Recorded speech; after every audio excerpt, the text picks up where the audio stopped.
All right, AJ, we're all set? Yes, sir. Excellent, excellent. First of Yeah. all, I want to thank you for taking the time to meet with us today. I know that this has been something that you have been pretty persistent on. Kai has also been in my ear, and so I'm glad that we could finally find a time for you to come back home, as you like to put it, and Yes, sir. share a little bit of your story with our group. So, guys, first of all, just to introduce AJ, this is AJ Bocchini. He spent time at Whitewater. He was a manager for the men's basketball program for 4 years, AJ? 11 to 15. 11 to 15. So it was a good time to be a manager here. You guys won a lot of games. 107. I still remember the record, Jared.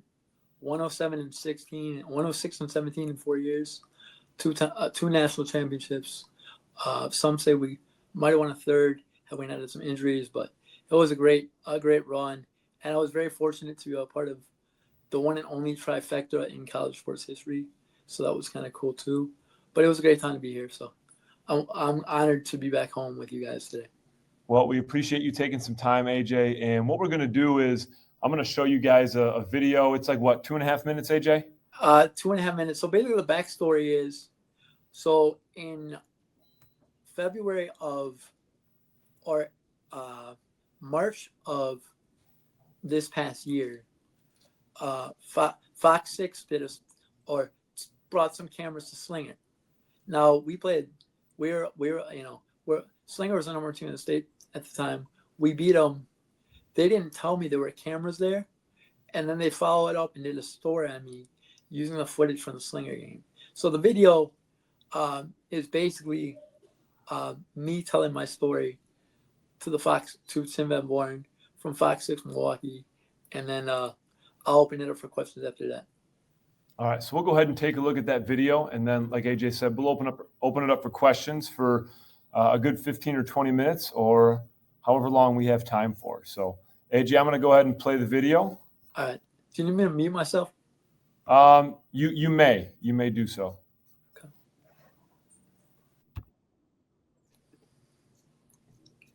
All right, AJ, you got us? Yes, sir. Excellent, excellent. Thank you for sharing that. We're going to open it up for Q&A, but I'd like to start with a couple, if you don't mind. No, go ahead. So obviously your message and what you've done is very positive and very inspirational. Something that I'm curious about is, was there and maybe specifically while you were in college, was there a challenging moment or time period for you, and how did you get through that? Specifically in college, you're saying? If that's applicable. I'll give it to you like this, Jared. My freshman year, I wasn't involved in anything at all.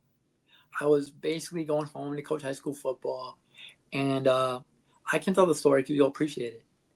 I was this close to maybe not even coming back to Whitewater. And at the end of my freshman year, it was probably over Thanksgiving, or it might have been February of my freshman year. I had a happenstance meeting with your mentor, my mentor, Pat Miller, at a high school game. And at that high school game, he was recruiting a kid named Matt Krieger from Franklin. But he was not only recruiting Krieger, he was recruiting my future point guard, Cordell Young. And being the not so shy kid I was, I said to Miller, do you guys need help next year? 2 weeks later, I was in his office, and he hired me on the spot as a student manager. And just so you guys know, I had a chance to go to the WBCA clinic. And you want to talk about the power of the Whitewater program. 3 of the speakers were at Whitewater, or 2 of the speakers were at Whitewater the same time I was. Jake Gritzbacher and Mary Murray. So it's not how you start, it's how you use your time at Whitewater as a platform. Yeah, and you mentioned that you were hired on the spot, AJ. Pat liked to share a story about you almost getting fired on the spot. Do you know what story I'm talking about? Yes, sir. Yes, sir. Okay. Do you wanna tell it, or should I? You tell it, because you tell it better than I do. Well, and again, I'm hearing it through Pat and Kai and you, so I'm just putting pieces of this puzzle together. But I believe it was over winter break. There's nobody here except for obviously The men's team, basketball. Yeah, yeah. men's basketball, women's basketball, wrestling, whatever. So it's a miserable day. You guys have practice in the afternoon. Actually, it was during school because classes were canceled because of the weather, because it was cold. He told me not to come, right? I know where you're going. He told me not to come. Yeah. So Pat, because you lived where when you were during this time? So I lived in Staring at the time. Okay. So you lived in Staring, which is right across, which is right down from the Williams Center. Yeah, but I mean, the weather being what it was, like it wasn't safe for you to be outside during that time period. Right, exactly. Yeah. Pat told AJ, like, hey, dude, today at practice, like, we got it. Don't worry about showing up. And AJ's like, no, I'm going to be there. And Pat more or less said, like, no, you're fucking not. Don't come to practice because if something happens, like, I'm not dealing with that. And AJ goes, well, I'm a volunteer. Or no, what did Pat say? The Pat goes, dude, if you show up at practice today, I'll fire you. And AJ says, well, too bad for you. I'm a volunteer, so you can't fire me. And then Pat responded with, well, I guess you'll be the first fucking volunteer that ever gets fired then. So I thought that was a great story. And it shares a lot of insight into kind of who you are and how much the program meant to you, and also how valuable you were to the program. I'm curious, you were around a lot of great teams during your time here. Yes. What were some common threads that you saw amongst those groups? I think the growth from year to year. Obviously in this era of college basketball, we all know what the deal is with the transfer portal and all that stuff. But the growth from year to year, we won our first national championship as sophomores. We didn't know what we were doing.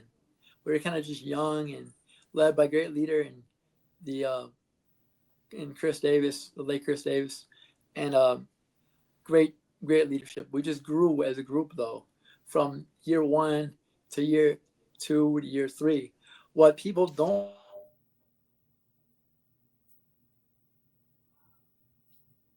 the format of the tournament. So they had all 3 levels, all 3 divisions going to Atlanta because it was 75th anniversary of the NCAA tournament. So they changed the format.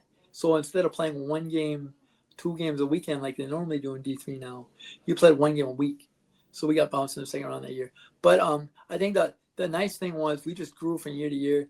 You saw the growth from sophomore to senior. I played with some great players, Eric Bryson, Cody Odegaard, Cordell Young among them.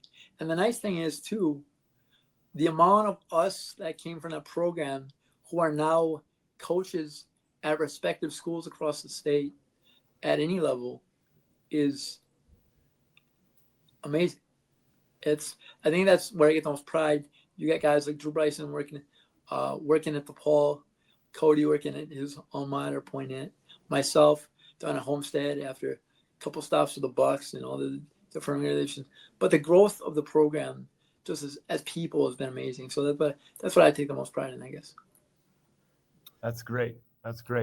Can you talk about or think about, were there with any of those seasons, was there, share something about the adversity that one of those teams went through? I mean, again, I've heard a lot of stories, from Kai and from Pat, just about, where things were at various points during those seasons, right? Because everyone, go ahead. If you've got something. So my junior year. Which was which year? Which was my, after we won our 2012-13. We didn't win it that year. But my junior year, we were playing at Madison Edgewood. And Cody's going to kill me for saying this, but it's part of the story. Talk about growth. Let's hear it. I'll deal with Cody. Let's hear it. Cody broke his hand at Edgewood. Now, the reason I say that was a big deal was we were a good team. We were a great team that year too. But it allowed us to grow as a unit and mature and give us an extra year to grow as a unit and grow together. And I think what made it really special was by the time 2013-14, rolled around. We had a sour taste in our mouth from the year before, and we just grew together, and we knew what the mission was. So it was a cool year, and the growth of the 4 years I was there, just the growth of me personally, and the growth of the program from the guys that I played with, and coached with are just amazing. So it was great. I don't think Cody will be too upset at you because you didn't share how he broke his hand. So I think we're okay. We're gonna leave that. We're gonna leave that. Correct. That's another time when it's not being recorded. No, I'm just kidding. Right. Do any of you guys have a question that you'd like to ask AJ? Fire away, guys. I have one. What would you define greatness as? Greatness is not defined by statistics, okay? I can tell you that right now. You know, if you play hard and hustle and are a great person off the floor, you're going to be remembered for longer than the guy who scores 30 and is kind of all to himself because of his statistics. Let me give you an example. I'll just use myself an example. I didn't play a minute, right? But I wanted to leave a more positive impact than I found Whitewater.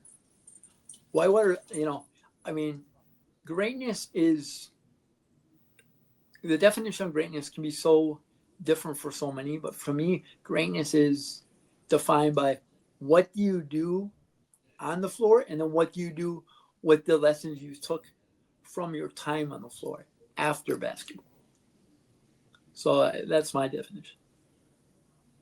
That's great. Thank you. Another question. What's your favorite part about coaching?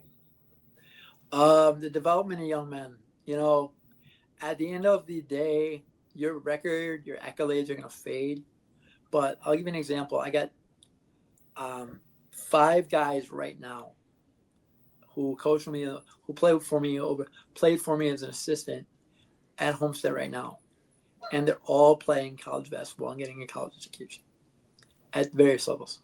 So I would say seeing the growth of a young man from the time I get him as a freshman or the time I get him as a sophomore to the time they leave my program, that's the best success story for me. You know, at the end of the day, I'd be more proud of the guys that have graduated school or gone on to have pro careers or gone on to have success of their own than the success they had with me. Does that make sense? Yeah, it does. Thank you.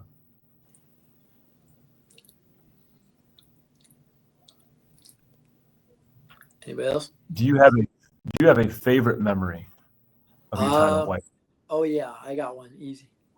So I'll never forget this game. And Jared, I think you know where I'm going. 2014, Duncan Robinson was on Williams. That weekend, I think he had 75 points. We go down 1 after Michael Myers tip in. And coach doesn't call timeout because he trusts Cordell that much. Q takes the ball in 3.9 seconds down the lane to the rim, gets fouled, the bucket goes in, and we win the national championship. I will never forget that game because I will never forget the swing of emotions because there was no timeout call. It was just from pure dejection to pure elation in like a span of literally 4 seconds. So yeah, you were up 1, so the game wasn't even tied, right? So you were up 1, you go down 1, and then you take the lead and win the game, like you said, literally all in the span of 4 seconds. That's right. And we ended up Sports Center that day too, so that was kind of cool.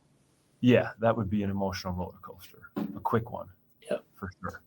Mm-hmm. Other questions, guys? Far away, guys.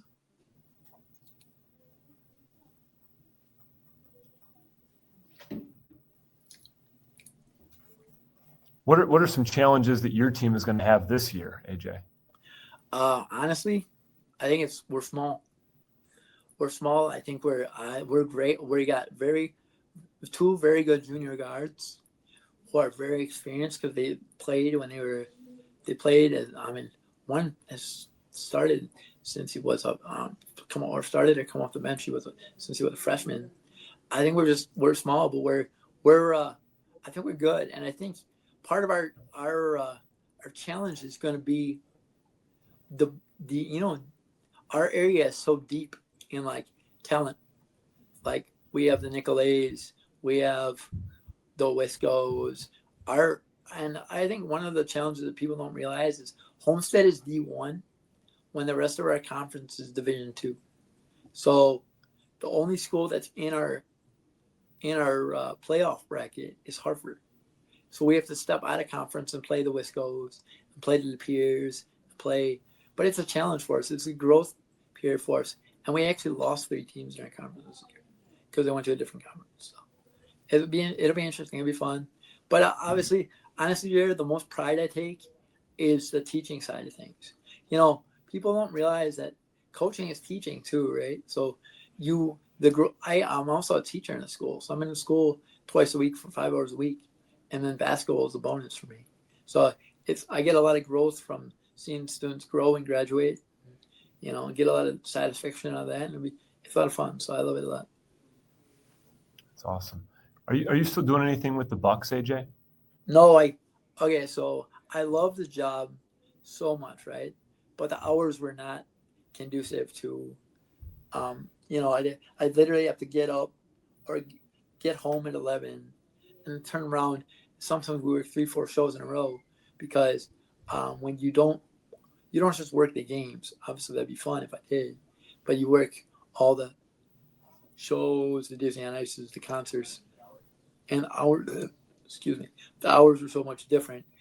And I also moved to Mequon in 2021, so it's tough for me to get to Milwaukee, from Milwaukee to Mequon after COVID. So it's good. Good. Other questions, guys, before we one more? let AJ go? I'll take one more. Okay. I'll say, as like being a part of 2 national championship teams, what advice would you give us as like a collective group to try to do the same thing? Finally, the question I wanted to answer. No, I'm kidding. It's the growth. You allow yourselves to grow and allow yourselves to face adversity. You play 25 games in a regular season, Jared? Is that right?